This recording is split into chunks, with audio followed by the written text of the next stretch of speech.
صبح کی نماز ہو تو نیند کو ترک کر کے مسجد میں جا کر بیٹھو اور حسین کی قربانی کو یاد کرو۔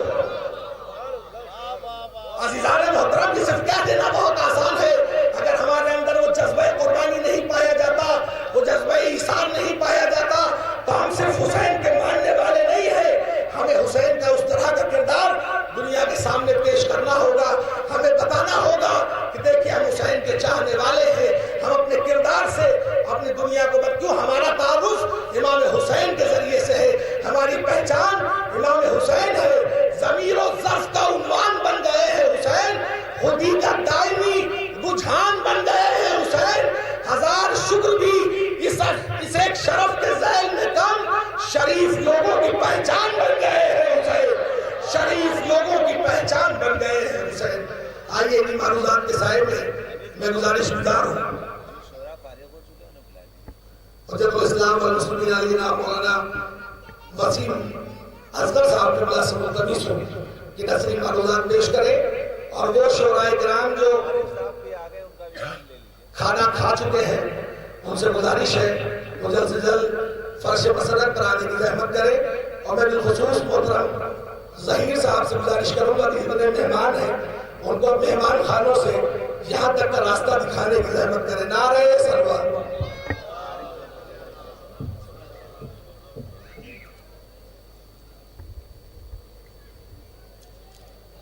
السلام علیکم ورحمۃ اللہ وبرکاتہ۔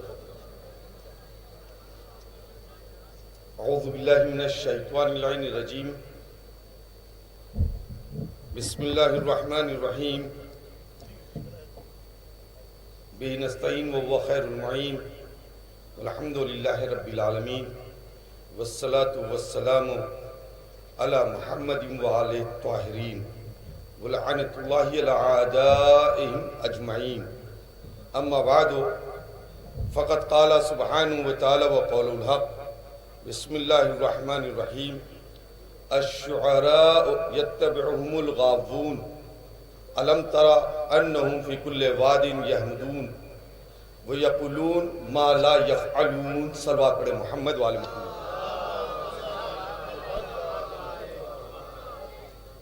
اس طرح صلوات پڑھیے کہ دور والوں کو بھی پتا چلے کہ یہاں مجمع بھرا ہوا ہے۔ گھبرائیے نہیں، میں آپ کے اور شاعروں کے درمیان بہت زیادہ دیر تک حائل نہیں رہوں گا،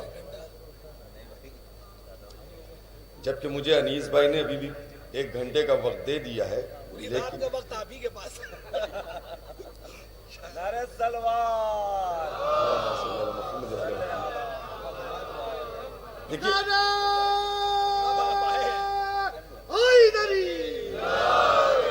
عظمت ابو طالب علیہ السلام پہ باوجود بلند سلوات۔ اللہم صلی علی محمد۔ دیکھیے یہ محفل ان شعراء کے وجود سے، اور آج شب ولادت مظلوم کربلا ہے۔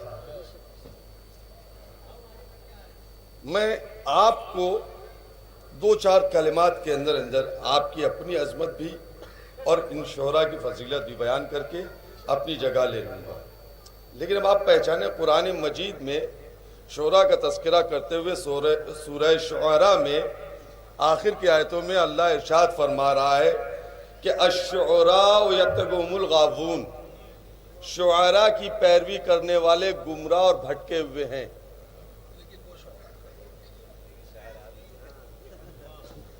شعراء کی پیروی کرنے والے گمراہ ہیں۔ الم ترى انہم فی کل واد یعمدون، کیا تم نہیں دیکھتے ہو کہ یہ تمام وادیوں میں مٹگرشتیاں کرتے پھرتے رہتے ہیں۔ یقولون ما لا یفعلون، اور یہ وہ کہتے ہیں جو خود کرتے نہیں ہیں، اور جو کرتے ہیں وہ کہتے نہیں ہیں۔ یہ جو اللہ نے صفت بیان کی ہے اور ڈانٹا ہے لوگوں کو کہ جو شعراء کی پیروی کرتے ہیں، ان سے کہا ہے کہ شعراء کی پیروی کرنے والے گمراہ ہوتے ہیں۔ پھر اس کے بعد شعراء کی طرف بتایا کہ شعراء کون ہیں؟ شعراء وہ ہیں کہ جو بھٹکتے رہتے ہیں، ادھر ادھر کی باتیں کرتے رہتے ہیں، اور جو کہتے ہیں وہ کرتے نہیں ہیں۔ تو اس کا مطلب مذمت ہو رہی ہے نا۔ اب جب پیروی کرنے والوں کا یہ عالم ہے نگاہ قدرت میں، تو پھر شعراء کا کیا مقام ہوگا؟ کیوں ایسا ہے؟ اس لیے کہ اب آپ اگر شاعری کو دیکھیں، یہ شعراء اکرام بیٹھے ہوئے ہیں، میں ان کے سامنے بات کر رہا ہوں، آپ غور کریں شاعری کیا ہے؟ شاعری کا بیس جھوٹ ہے۔ شعراء غلو سے کام لیتے ہیں۔ اب میں خود اپنے دیکھیں، میں غزل وغیرہ کی دنیا تو جانتا نہیں، لیکن آپ کو غلو دکھاتا ہوں۔ میں خود اپنا ہی ایک شعر پڑھتا ہوں پہلے۔ میری آنکھوں میں نظر آتی ہے پوری کربلا۔ دوسرے کا پڑھوں گا تو لوگ کہیں گے دیکھیے صاحب دوسرے پہ اعتراض، لیکن پہلے اپنا ہی کر رہا ہوں۔ میری آنکھوں میں، ڈاکٹر صاحب میری آنکھوں میں نظر آتی ہے پوری کربلا، تم نے شاید آنسوؤں کا آئینہ دیکھا نہیں۔ دیکھا آپ، میں کہہ رہا ہوں کہ میں نے جھوٹ کہا ہے اپنی بات پہ، اور یہ شعراء کرام ہیں جو واہ واہ کہہ رہے ہیں۔ کیوں؟ اس لیے کہ عقیدت کی دنیا میں اگر جائیں گے تو یہ شعر بہت اچھا ہے، لیکن حقیقت کی دنیا میں دیکھے تو میری آنکھوں میں کیا پوری کربلا نظر آ رہی ہے؟ اسی طریقے سے کسی شاعر کا شعر ہے، مشہور شعر ہے کہ اپنی جنت کو ابھی اور سجا لے رضوا، اس سے اچھا تو میرے گھر کا آزا خانہ ہے۔ کہا جنت رضوان، اور کہا میرے گھر کا جو ہم نے اپنے ہاتھوں سے علم کی شبی اور تابوت کی شبی بنا کے رکھا ہے، اور وہ قدرت کا بنائی ہوئی جنت، اس کے مقابلہ ہو سکتا ہے؟ شعر بہت اچھا ہے، جب پڑھا جاتا ہے میں بھی تعریف کرتا ہوں سبحان اللہ، لیکن حقیقت میں آئیے تو پھر تو شعراء کے یہاں کیوں؟ اس لیے اب آپ غور کریں شاعری بہت اچھی چیز نہیں تھی۔ میں نے ایک لفظ کے ذریعے سے بات کو پلٹا ہے۔ شاعری بہت اچھی چیز نہیں تھی، اس لیے کہ اگر اچھی ہوتی تو قرآن میں خدا سورہ یاسین میں اپنے حبیب کے لیے کہہ رہا ہے ما علمناہ الشعر، میں نے حبیب کو اپنے شعر نہیں سکھایا ہے، وَلَا يَنبَغِي لَهُ، اور اس کے لیے زیب بھی نہیں دیتا کہ وہ شاعری کرے۔ کیوں؟ اس لیے میں نے کہا شاعری میں غلو پایا جاتا ہے۔ اب آپ کے مزاج تک آ گیا ہوں، شاعری میں غلو پایا جاتا ہے، اور غلو میں بات جھوٹ تک جاتی ہے۔ اب آپ پہچانے اللہ نے کہا میں نے اپنے حبیب کو شعر نہیں سکھایا، کیوں؟ اس لیے کہ نبی سے جو کچھ بھی کہلایا، اللہ کہہ رہا ہے جو بھی یہ کہتے ہیں یا ذکر ہوتا ہے یا قرآن۔ میرا نبی شعر نہیں کہتا، جو کہتا ہے یا ذکر ہوگا یا قرآن ہوگا، یا ذکر ہوگا یا قرآن ہوگا۔ اب اگر نبی شاعری کرتے ہوتے اور یہ کہتے حسین منی وانا من الحسین، ہاذا حسین فعرفو، یہ سارے من کنتو مولا، یہ حدیث ہے جو مولا نے نبی نے فرمائی ہے، دنیا کہہ دیتی غلو ہے۔ اب میں کہوں گا قرآن کہہ رہا ہے کہ نبی کو شاعری نہیں سکھائی، جو کہتے ہیں وہ یا ذکر ہوتا ہے یا قرآن۔ اگر ذکر نہیں مانتے تو ان حدیثوں کو قرآن مانو۔ یہ عظمت اہل بیت ہے، مگر عزیزو یہ دنیا کے شاعر ہیں جن کے لیے قدرت اس طریقے سے کہہ رہی ہے کہ شعراء بھٹکے ہوئے ہیں، شعراء کی پیروی کرنے والے گمراہ ہیں، مگر جو شاعر اپنی زندگی کو خدا اور رسول اور اہل بیت کے لیے وقف کر دیتے ہیں، قرآن ان کی مدح بھی کر رہا ہے۔ آپ غور کریں والعصر کا سورہ سب کو یاد ہے، سورہ عصر کیا ارشاد فرمایا؟ والعصر، عصر کی قسم، ان الانسان لفی خسر، انسان گھاٹے میں ہے۔ بات ہو گئی نا پوری، سارے انسان گھاٹے میں ہیں، لیکن کہہ کر کے الا الذین آمنوا، کچھ لوگوں کو ہٹا دیا اس سے گھاٹے سے بچا لیا، الا الذین آمنوا وعملوا الصالحات، سوائے ان لوگوں کے کہ جو ایمان لائے اور نیک عمل انجام دیتے ہیں۔ یہی لہجہ، یہی الفاظ بے عین ہی اللہ نے شاعروں کے لیے بھی رکھا، الا الذین آمنوا وعملوا وذکروا اللہ کثیرا، سوائے ان لوگوں کے کہ جو ایمان لاتے ہیں، نیک اعمال انجام دیتے ہیں اور اللہ کا بہت زیادہ ذکر کرتے ہیں۔ وہ شعراء الگ ہیں جو ایمان لائے، عمل انجام دیتے ہیں اور اللہ کا بہت زیادہ ذکر کرتے ہیں، تو پھر تو معاملہ ذرا سا پھر گڑبڑائے گا۔ اس لیے کہ بہت سے شاعر ہیں جو کھڑے ہو کر کے ہاتھ باندھ کے اللہ اللہ کرتے رہتے ہیں، تو پھر ان کی بھی فضیلت ہو جائے گی۔ نعت نبی جگہ جگہ، گلی گلی، محلے محلے، چوراہے چوراہے میں ہو رہی ہے، تو وہ بھی نہیں ہے۔ ایک ایسی صفت ہونی چاہیے کہ ان شعراء سے، یہ شعراء جو یہاں موجود ہیں، ان کے اندر امتیاز پایا جائے۔ لہذا اللہ نے ایک لفظ اور رکھا، ایک جملہ اور رکھا اس آیت میں، اور فرمایا وَانْتَصِرُوا إِلَّا الَّذِينَ آمَنُوا وَعَمِلُوا الصَّالِحَاتِ وَذَكَرُوا اللَّهَ كَثِيرًا۔ وَانْتَصِرُوا مَا بَعْدَ ظَلَمُوا، اور جن پر ظلم کیا گیا ان کے ظلم کے بعد ان کی مدد کرتے ہیں۔ اب سمجھ میں آیا یہ شعراء جو وادی وادی، گلی گلی، شہر شہر، گاؤں گاؤں جا کر کے ذکر حسین کرتے ہیں، حسین مظلوم کی مدد کر رہے ہیں۔ ان شعراء کی اہمیت کو سمجھیے، ان شعراء کی عظمت کو سمجھیے کہ یہ جگہ جگہ جا کر کے حسین مظلوم کا ذکر کر کے ان کی مظلومیت کو بیان کر رہے ہیں۔ جو مظلومیت اہل بیت کو بیان کرتا ہے، قرآن کہہ رہا ہے کہ وہ ناصر اسلام ہے، وہ دین کی نصرت کر رہا ہے۔ میرے عزیزوں، میں نے اس موضوع کا انتخاب صرف اس لیے کیا کہ الحمدللہ اب تو کچھ لوگ نظر آ رہے ہیں، ورنہ جب میں اسٹیج پہ آیا تھا، یہاں آیا تھا، تو 4 سے 5 آدمی بس یہیں پہ بیٹھے تھے، اور ان میں بھی 2-3 شاعر بیٹھے ہوئے تھے نیچے۔ لہذا عزیزو، بس مجھے آج کچھ نہیں کہنا ہے۔ یہ شعراء کرام جو آپ کے یہاں آئے ہیں اور ہر سال آتے ہیں، ان کی اہمیتوں کو، ان کی عظمتوں کو سمجھیں اور پہچانے۔ اللہ نے صفت بتا دی کہ یہ جو نصرت حسین کرتے، مظلوم کی مدد کرنے والے شاعر ہیں، یہ جو کہتے ہیں وہ کرتے بھی ہیں۔ اور آج کی اس محفل کا ایک امتیاز یہ ہے کہ یہاں کی فہرست میں اکثر وہ ہیں کہ جو علم دین سے تعلق رکھتے ہیں۔ مولانا حسن رضا صاحب، مولانا دلشاد صاحب، ڈاکٹر صاحب بھی مولانا مدرسے سے رہ چکے ہیں، مولوی وسیم اور مولوی خرم صاحبان، یہ سارے لوگ۔ تو آپ سوچیں یہ جو کہتے ہیں، اور ان میں ہمارے ڈاکٹر مائل بھائی اور ظفر بھائی، یہ وہ شعراء ہیں کہ جو خالی کہتے نہیں ہیں بلکہ جو کہتے ہیں وہ کرتے بھی ہیں، عمل کے ساتھ جو کچھ کہتے ہیں۔ لہٰذا میرے عزیزو، ان شعراء کی جو عمل کے ساتھ قول پہ عمل بھی کرتے ہوں، ان کا اور زیادہ اہمیت ہوتی ہے، ان کی اور فضیلت ہے، ان کا اور مقام ہے۔ ان کو سنیں، ان سے سبق حاصل کریں۔ ابھی مائل بھائی نے ایک شعر پڑھا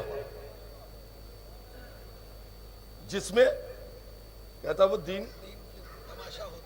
دین کا تماشا لوگ کر رہے ہیں۔ آپ سوچیں کون لوگ ہیں؟ یہ وہ لوگ ہیں، بہت سے لوگ دیکھیں ہمارے یہاں بھی محفلوں میں ان شاعروں کی فہرست میں آ گئے ہیں ڈاکٹر صاحب، کہ جو آتے ہیں اور آ کر کے اسٹیج پہ کہتے ہیں، پڑھ رہے ہیں بہت پرانا شعر، اور اسٹیج پہ کھڑے ہو کے کہتے ہیں بالکل تازہ ابھی کا ہے۔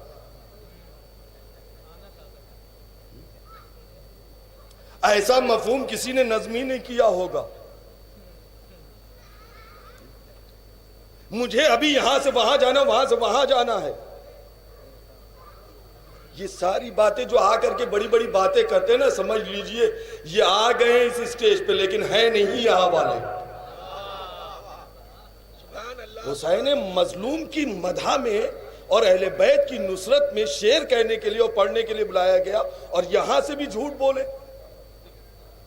تو سمجھ لیجئے کہ وہی فہرست والے ہیں جس کی پہلی 3 آیتوں میں ذکر کیا گیا ہے کہ یہ جو کہتے ہیں وہ کرتے نہیں ہیں، ورنہ حسین سے بڑا مظلوم کون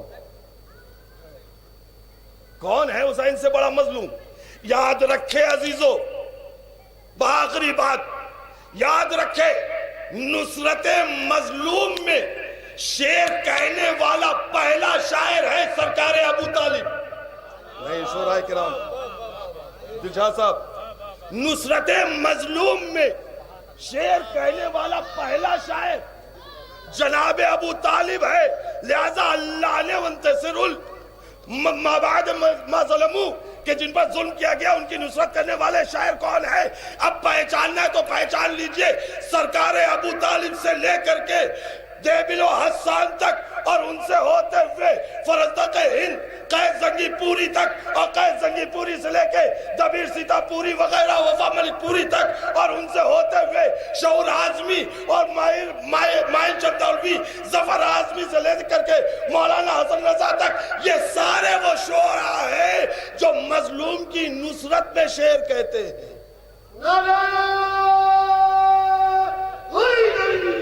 ان کا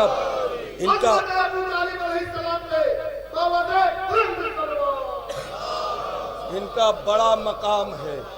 حسین مظلوم کون ہے؟ اس کا قصیدہ ہم کیا پڑھیں؟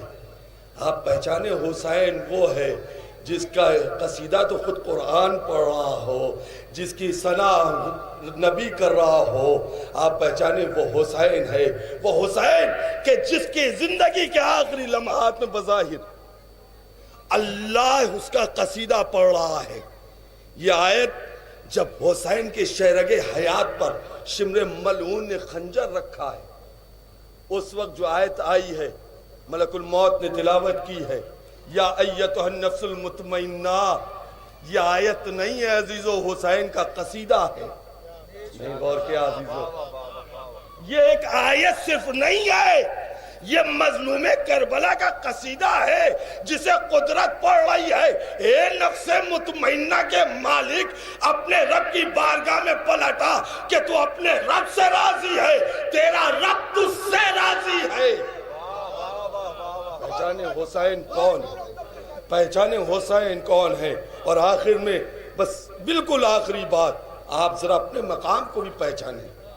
یہ محفل و مجلس کا فرش کون ہے؟ یہ وہ مقام ہے کہ جہاں ملائکہ آتے ہیں، جہاں انبیاء آتے ہیں۔ اگر عقیدہ ہے میرے دوستو، میرے عزیزوں، میرے نوجوان بھائیوں، اگر یہ تمہارا عقیدہ ہے، اور اگر نہیں یقیناً ہونا چاہیے، بالکل آتے ہیں، تب آپ یہ بتائیے یہ اہل بیت ہیں کون؟ کائنات کے بادشاہ ہیں نا؟ تو حضور یہ بتائیے کہ کہیں کا دستور دیکھا ہے بادشاہ پہلے آئے اور نوکر بعد میں؟ کتنی بدبختی ہوگی اس نوکر کی کہ جو اپنے مالک کے بعد آئے، اور جب مالک کے بعد آئے تو بادشاہ کیا خوش ہوگا؟ آپ سوچیں، ہم اگر نوکر اپنے کو کہتے ہیں اہل بیت کا، تو نوکر کی ذمہ داری ہے کہ پہلے آئے، پہلے آئے۔ اہل بیت ہمارے حاکم ہے، ہمارے آقا مولا ہے، بادشاہ ہے کائنات کے، اور اہل بیت آ جاتے ہیں اور ہمارا کہیں پتہ نہیں ہوتا، لہذا ہم پہلے آئے۔ آپ جانتے کون ہیں؟ فرش اعظم پہ نہیں بیٹھے یہ نوجوان، میں دیکھ رہا ہوں ابھی بھی بہت سے لوگ دور اپنی باتوں میں لگے ہوئے ہیں، یہ ذکر اہل بیت ہو رہا ہے، یہ ذکر اہل بیت ہو رہا ہے، اور لوگ ادھر ادھر کھڑے رہتے ہیں۔ نہ بلائیے انہیں، اس لیے کہ فرش پہ پوری رات، انیس بھائی اب آپ ان کو دعوت نہ دیئے گا کہ فرش پہ آ جائیے، اس لیے کہ وہ فرش پہ آ ہی نہیں سکتا کہ جس کا نام اہل بیت نے اپنے رجسٹر کی حاضری میں نہ لکھا ہو۔ یہ میرے جملے نہیں، روایت کے جملے ہیں، روایت کے جملے ہیں۔ اور سنیے، فرش اعظم پہ بیٹھنے سے اور محفلوں میں بیٹھنے سے کیا شرف ملتا ہے، کیا شرف ملتا ہے۔ اس میں انبیاء آ کر کے بیٹھتے ہیں، 1,23,999 نبی آ کر کے فرش پہ بیٹھے ہیں۔ فرش پہ بیٹھنے والوں کا مقدر اور ان کے مقدروں کو میرا سلام۔ نہیں معلوم مجھے کہ ان میں سے کون آدم کے پاس بیٹھا، کون نوح کے پاس بیٹھا، کون عیسیٰ کے پاس بیٹھا، کون ابراہیم کے پاس بیٹھا۔ جب یہاں فرش پہ تم انبیاء کی ہم نشینی کا شرف نہیں حاصل کر سکتے تو جنت میں اہل بیت کے ساتھ کیا رہو گے؟ ہاں فرش اعظم پہ یہ وہ مقام ہے، یہ وہ مقام ہے میرے دوستو، پہچانو اس کو کیا کہتے ہیں۔ یہ وہ مقام ہے کہ جہاں بیٹھنے والوں کو، چھٹے امام کے جملے ہیں، شیخ جعفر شستری علیہ الرحمہ نے سارے جملے لکھے جو میں پڑھ رہا ہوں۔ جہاں بیٹھنے والے کو، جس کے جشن میں بیٹھے ہیں نا، مظلوم کربلا امام حسین، فرش پہ بیٹھنے والوں کو حسین اپنی نظروں سے دیکھتے ہیں۔ اب اپنے پہچانی فرش پہ بیٹھنے والے کو مولا اپنی نگاہوں سے دیکھتے ہیں، حسین غریب۔ اب یہاں امام کی نگاہوں میں نہیں آئے تو محشر میں کیا ہوگے؟ دوسروں پہ تو بڑا طنز کیا جاتا ہے کہ وہ فرش اعلیٰ سے دور ہے، ہم کیا کر رہے ہیں پہلے یہ دیکھو۔ اور پھر صرف دیکھتے نہیں ہیں، امام فرماتے ہیں وہ یتکلمون، اور ان سے باتیں کرتے ہیں حسین جو فرش پہ بیٹھتے ہیں۔ اب پہچانو فرش اعلیٰ پہ بیٹھنے سے کیا شرف مل رہا ہے کہ مالک جنت حسین ہمیں دیکھتے بھی ہیں اور ہم سے باتیں بھی کرتے ہیں۔ میرے عزیزو، ابھی زیارتوں پہ آپ جائیے اور ایک لمحے کے لیے آغا سستانی جو ہمارے مرجع ہیں حفظ اللہ، ان کے زیارت کے شرف مل جائے۔ دلشاد بھائی ہم لوگ تو نجف میں بھی رہے، ہم دیکھتے تھے لوگ وہاں سے آ کر کے، مولانا میں گیا تھا آج آقا کے پاس ملنے کے لیے، آقا نے مجھ سے باتیں کی، بڑے فخر سے بیان کرتے ہیں۔ ایک مرجع ایک لمحے کے لیے بات کر لے تو پورے میں ڈنڈورا پیٹتے رہتے ہیں کہ ہم گئے تھے، آقا نے مجھ سے بات کی، اور جو ان کا بھی آقا ہے۔ فرش اعلیٰ پہ بیٹھنے، فرش محفل پہ بیٹھنے والوں سے، ذکر اہل بیت میں بیٹھنے والوں سے حسین بات کر رہے ہیں، اسی حسین کی محفل میں ہیں۔ یہ وہ مقام ہے جو دعاؤں کی قبولیت کا بہترین ذریعہ ہے۔ اس لیے کہ جب ہم دعا کرتے، دعا جماعت کے ساتھ کرنے کا حکم بھی ہے کہ اجتماعی طور پہ دعائیں کی جائے، اور جب ہم اکیلے میں دعا کرتے ہیں تو گنہگار ہیں، ہماری دعا قبول ہو نہ ہو پتہ نہیں۔ یقین ہے صاحب آپ کی دعا قبول ہوگی اکیلے میں؟ کوئی کہہ سکتا ہے اٹھ کر کہ میری قبول ہوگی؟ نہیں، لیکن جب جماعت سے ہوگی تو ایک کی قبول ہو جائے تو اللہ عادل ہے، سب کی قبول کرے گا ہے۔ تو جس میں اچھا آپ لوگ کیا کرتے ہیں، کہیں مولانا کو دیکھا، السلام علیکم صاحب حضور دعا میں یاد رکھیے گا، ہم جیسے مولویوں کو دیکھ کر کے جنہوں نے ابھی 2 کتاب بھی ٹھیک سے نہیں پڑھی تو آپ تو ہاتھ جوڑ لیتے کہ حضور ہمارے لیے دعا کیجئے گا، ہم دعا کر لیتے ہیں، لیکن آپ کو پتا ہے کہ فرش پہ کون آیا ہے؟ فرش پہ کون بیٹھا ہے؟ اہل بیت بیٹھے ہیں، انبیاء بیٹھے ہیں، فرشتے بیٹھے ہیں۔ ہماری دعا رد ہوگی؟ کوئی کہہ سکتا ہے اہل بیت کی دعا رد ہوگی؟ تو فرش پہ بیٹھ کے دعا مانگو۔ جب تم دعا مانگو گے، کوئی دعا کی جائے گی، ہاتھ اٹھے گا، سب آمین کہیں گے تو سب کے ساتھ نبی بھی آمین کہیں گے، علی بھی آمین کہیں گے، زہرا بھی آمین کہیں گی، حسن بھی آمین کہیں گے، حسین بھی آمین کہیں گے۔ اب جب یہ سب آمین کہیں گے تو قدرت اس دعا کو فوراً قبول کر لے۔ اسود علی محمد پہ یہ ہزار ذکر اہل بیت میں آئے، ذکر اہل بیت میں بیٹھے، اہل بیت کے فضائل کو سنے۔ مولانا میرے بچے کو دیکھیے، یہ کرتا نہیں، سنتا نہیں ہے۔ میں سوال کرتا ہوں کتنا مجلس میں لا کر کے بٹھایا ہے آپ نے، کتنا محفلوں میں بٹھایا ہے؟ جب سیرت اہل بیت سنائیے گا نہیں، ذکر اہل بیت سنائیے گا نہیں، اہل بیت کا ذکر تو سنائیے نہیں، اور چاہیے گا کہ آپ کا ذکر سنے، آپ کی بات سنے، کبھی نہیں سنے گا۔ مجلس و محفل میں لائیں، اہل بیت کا ذکر سنائیں تاکہ اس کے اوپر اثر ہو اہل بیت کی سیرت کا، تب وہ دیندار بنے گا۔ بس دعا میری یہ ہے کہ معبود آج کی رات مظلوم کائنات کی ولادت کی شب ہے،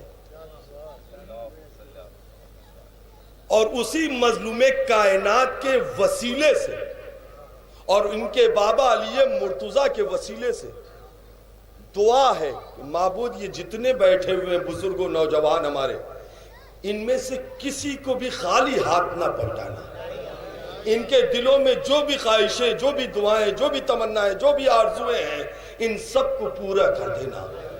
بالخصوص دعاؤں میں دعا یہ ہے کہ معبود یہ جتنے بیٹھے ہوئے ہیں ان سب کو اس وقت تک موت نہ آئے جب تک کربلا کی زیارت نہ کر لیں۔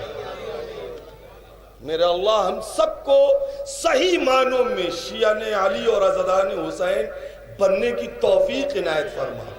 زندہ رہیں تو قرآن اور اہل بیت کے ساتھ زندہ رہیں، موت بھی آئے تو قرآن اور اہل بیت پہ موت آئے۔ ہمارے وارث، ہمارے آقا، ہمارے مولا فرزند زہرا یوسف زہرا امام زمانہ کے ظہور میں تعجیل فرما، ہم سب کو مولا کے اعوان و انصار میں شمار فرما۔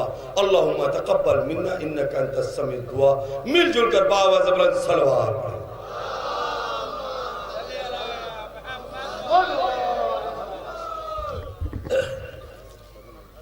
یقیناً